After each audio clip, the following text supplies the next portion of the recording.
Hello class, welcome to accountancy classes. This is Mr. Saurabh Mandal.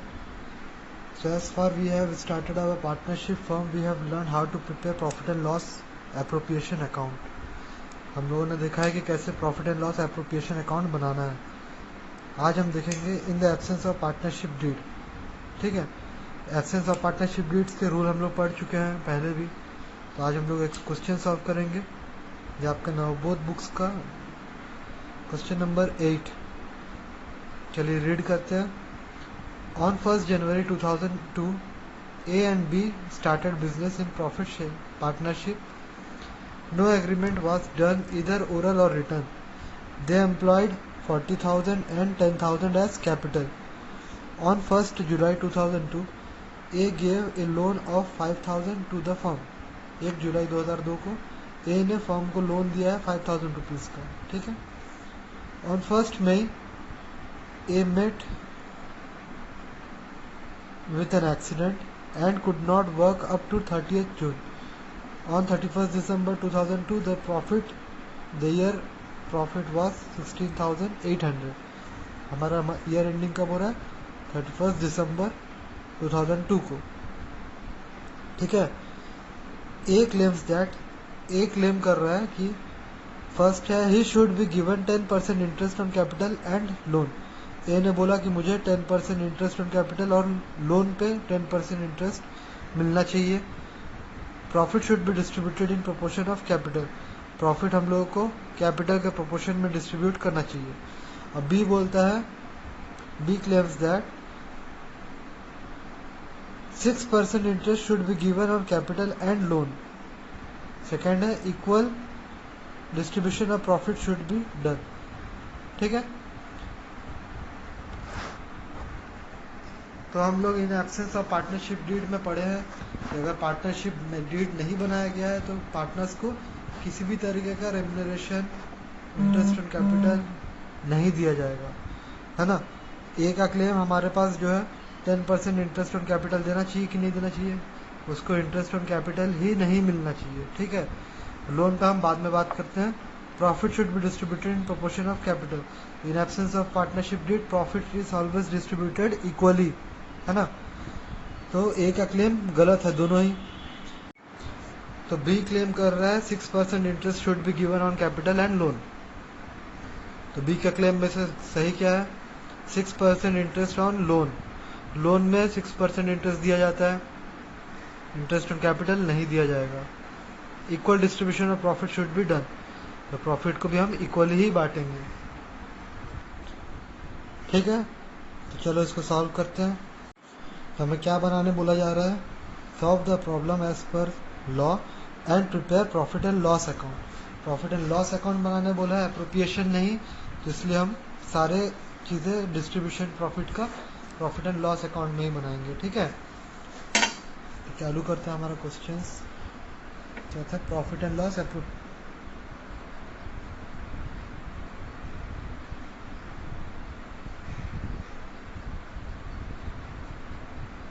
for the year ended 31st December 2002.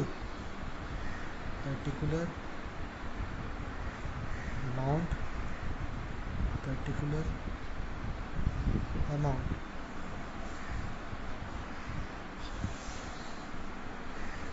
तो हमको profit दिया हुआ है, profit was 16,800. तो note down कर लेते हैं. Bye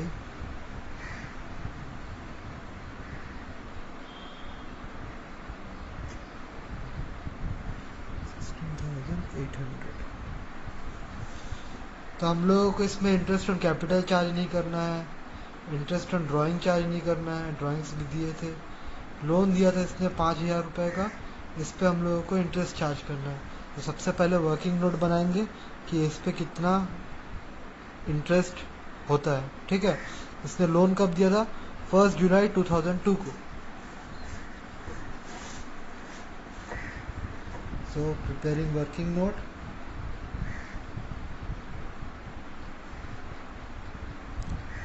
is interest on loan.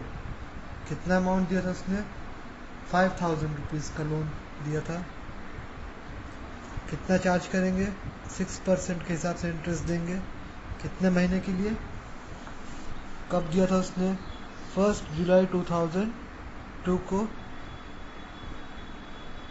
Loan दिया था।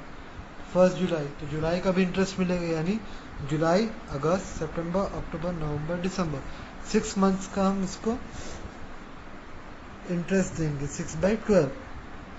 ठीक है, तो इसको अब सॉल्व करते हैं।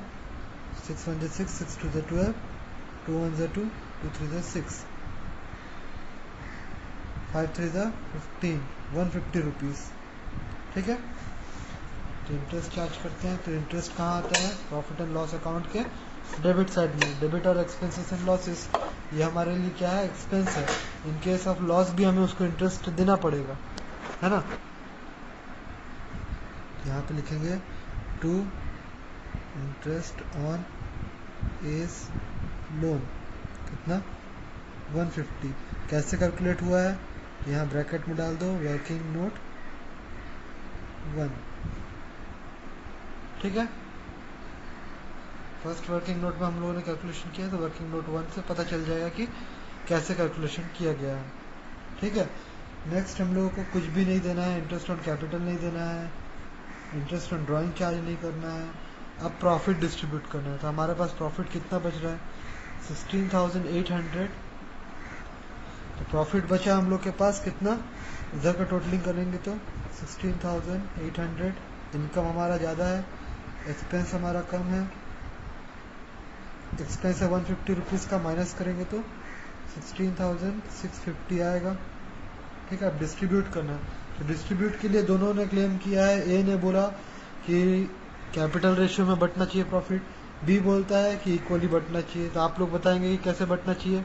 यहाँ हम लोग के पास कोई एग्रीमेंट नहीं हुआ था, तो जब एग्रीमेंट नहीं होता है तो profit and losses are always shared equally. तो हम लोग पार्टनर्स कैपिटल में बांटेंगे। Two partners capital account A and B.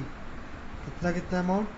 16,650 को इक्वली दोनों में बांट देना है। तो इक्वली डिस्ट्रीब्यूट करेंगे तो कितना अमाउंट आएगा? 8,345। ठीक है, तो आप लोगों को समझ में आ गया होगा। सॉरी 25। ठीक है, तो in case of in absence of partnership deed क्या क्या किया जाता है आपको थ्योरी में पढ़ा चुका हूँ। थ्योरी में आप लोगों ने देखा है, तो उसको हम लोग प्रैक्टिकल में कैसे लेके आएंगे। क्वेश्चंस में दिया रहेगा कि इंटरेस्ट ऑन कैपिटल इतना चार्ज करना है, इंटरेस्ट ऑन लोन इतना चार्ज करना है। तो आप लोगों को उस हिसाब से चार्ज नहीं करना है। वो क्वेश्चन सिर्फ आपको कंफ्यूज करने के लिए दिया रहता है। ठीक है, करना वही है जो कि एब्सेंस ऑफ पार्टनरशिप डीड में किया जाता है। खाली इंटरेस्ट ऑन लोन दिया जाएगा, पार्टनर्स को इक्वली बांटा जाएगा प्रॉफिट। किसी भी तरीके का सैलरी, रेम्यूनरेशन, बोनस, कमीशन कुछ भी नहीं दिया जाएगा। इंटरेस्ट ऑन ड्राइंग चार्ज नहीं किया जाएगा।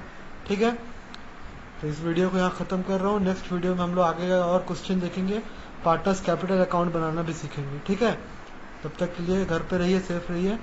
Bye bye, happy studies.